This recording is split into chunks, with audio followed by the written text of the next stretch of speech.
A.J. Brown and the Eagles should absolutely part ways. Just too much smoke around this situation all the time. Do I want to go to New England, Buffalo, Baltimore, San Francisco? There is a financial burden if they trade A.J. Brown based on the structure of his contract. Howie Roseman not going to turn down any kind of conversation. We're trying to get better, and it's hard to do that if you're just subtracting great players. He has meant so much to our football team these past 4 years, and I know I want to continue that relationship. I know he wants to continue that relationship, and excited about that. Okay, the Eagles have enough going on with the A.J. Brown trade talk, which hasn't necessarily quieted down. There just hasn't been a whole lot of action. We're going to get to that in just a little bit. Here's what else they've been up to. Philly added Riq Woolen off his Super Bowl win. Also added depth to their wideout room with Hollywood Brown. Maybe a little indicator there, I don't know. Another year, though, and another offensive coordinator, Sean Mannion, 5th in 6 seasons under Nick Sirianni. Some of it's been that those guys have moved on to bigger and better things, as in head coaches, but still. Adam, what are the Eagles' recent moves, though? Tell us about a potential A.J. Brown trade.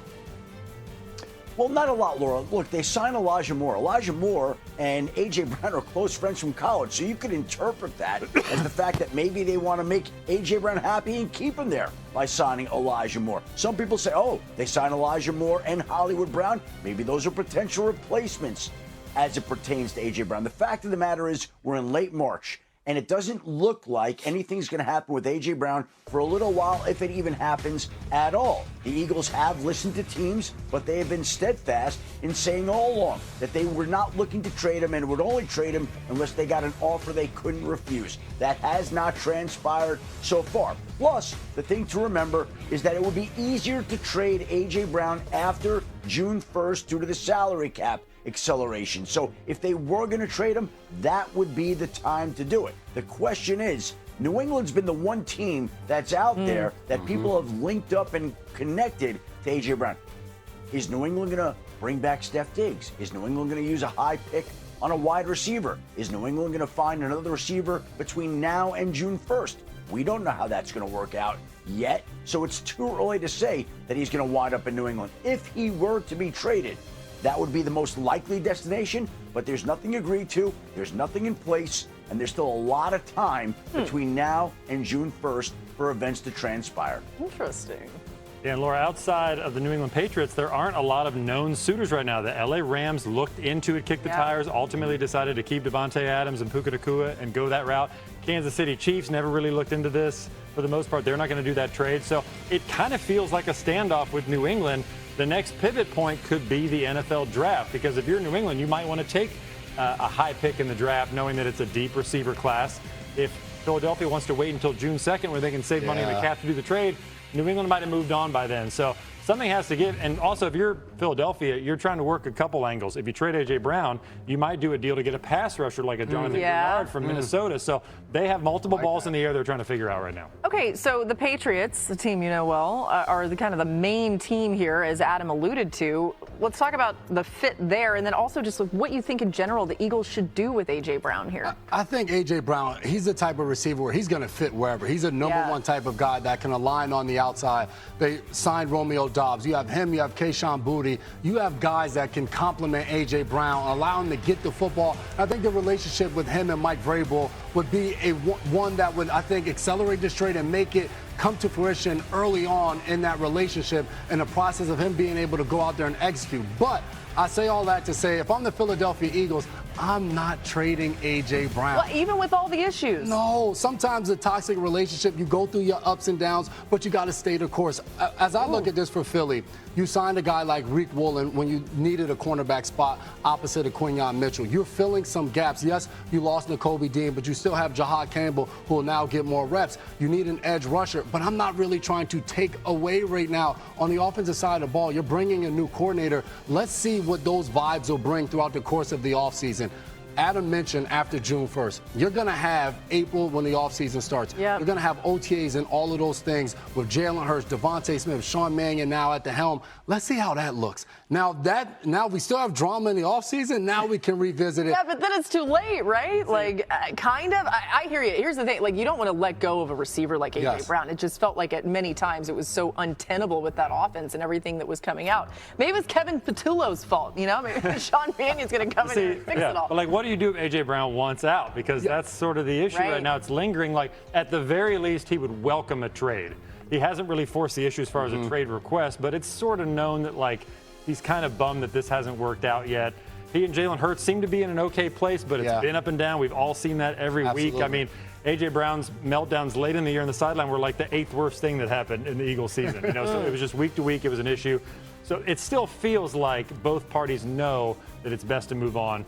We'll see. Maybe it's salvageable. It's so complicated, though, because you got a player of that caliber. You're not just giving him away to somebody. You got to have the right trade partner. It sounds like the Patriots still in the mix. Just may take a little bit. Hey, the Chiefs made waves yesterday. They released a short video of Patrick Mahomes. This is it.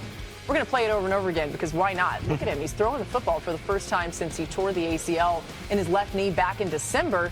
Looks good. I realize he's just bopping around out there on the practice field. But, Jeremy, what more can you tell us about how Mahomes' rehab is going and maybe a little picture into the timeline? Yeah, so he's 3 months in, Laura. I'm told he's been a fixture in Kansas City's building. He's been there every day just getting after it, as he's known to do. This is an ACL and an LCL recovery, so it's going to take some time. So throwing is just an early step.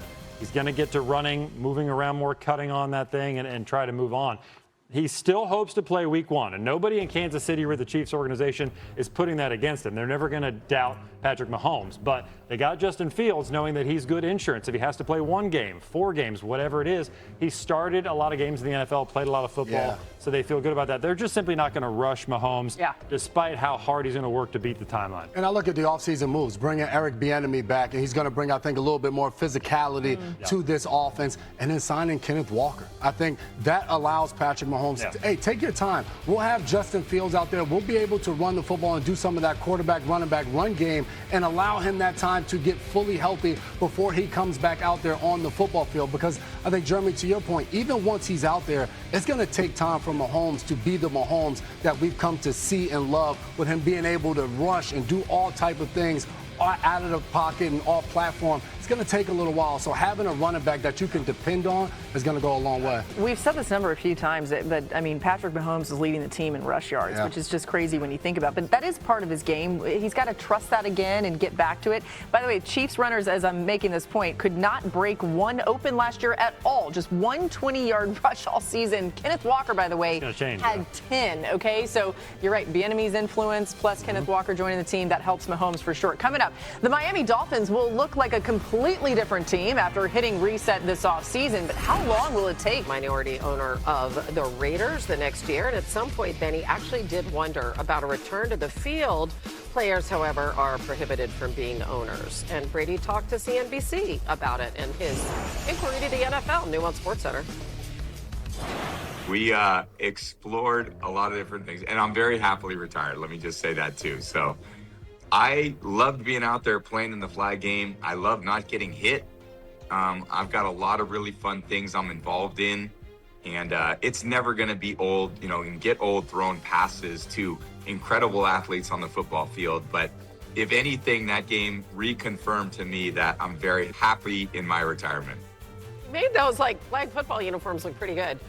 Senior NFL writer Jeremy Fowler joins us. Is there any more there about this story? Hannah, it's a fun notion, but it is a moot point because when Tom Brady's minority ownership at the Las Vegas Raiders was approved a few years ago, the firm's stipulation was he could not play.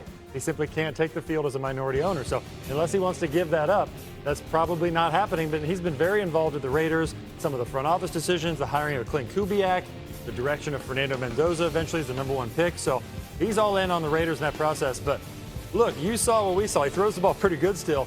He certainly still looks at himself as easily one of the best 32 quarterbacks in the world. It kind of makes me wonder, what about the Olympics? They're in LA in flag football. I think that's different. I think he could be eligible for that. So, because, he's gonna, come on, like the opportunity to win a gold medal? So he'll be 51 or so? Yes, okay. Just getting after it in the pocket? Well, I'd love to see it. Good care of himself. Yeah. I don't know. I mean, who knows? The Chiefs. Let's get to them. A guy that is actually playing football right now, far from retirement. That would be Patrick Mahomes. And he's far from his knee surgery, 100 days since.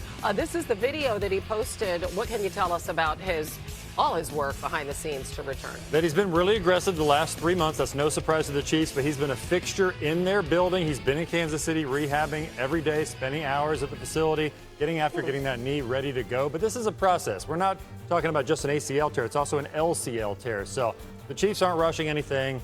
They know they have plenty of time. Justin Fields will take the majority of the work in OTAs, minicamp, and they made that Fields trade because he has a lot of starters experience. So if he has to play 1 game, 3 games, 4 games, while Mahomes gets ready, they're totally fine with that. Mahomes still targeting week 1, so nobody's going to take that against him in that building. Right. He's just got a ways to go. They're just not going to force it. They're not going to rush him back. Okay, we have had several top NFL prospects really shine during these pro days the last couple of days. What have you learned there? Let's start with Ty Simpson because we've been talking about him so much. Yeah, Ty Simpson threw the ball well from some people I talked to who were at Alabama's pro day. Not an overly explosive arm, but accurate, smooth, looks like how you'd want a quarterback to look in the pocket and making all the movements. So really, I'm hearing that Ty Simpson is looking at this process as being in the range of like anywhere from 10 to 30 in the first round. Wow, it's a big range. Most teams I talk to think mid to late first. Maybe he slides at the second, but that's not the expectation right now. There are too many teams that need one. Arizona, LA Rams, Dolphins, Browns, all on the radar. Then you got Ohio State. So Carnell Tate, I was told that he and Julian Sayin, the quarterback there that you saw, they were connecting to the point where the ball was never touching the ground, and the teams told Tate they were very happy with his on-field work, which is important because he did not run the 40. Only in the 4.5 range when he ran the 40 at the Combine, did not follow up with the pro day. So that was highly debated, but he's one of those football players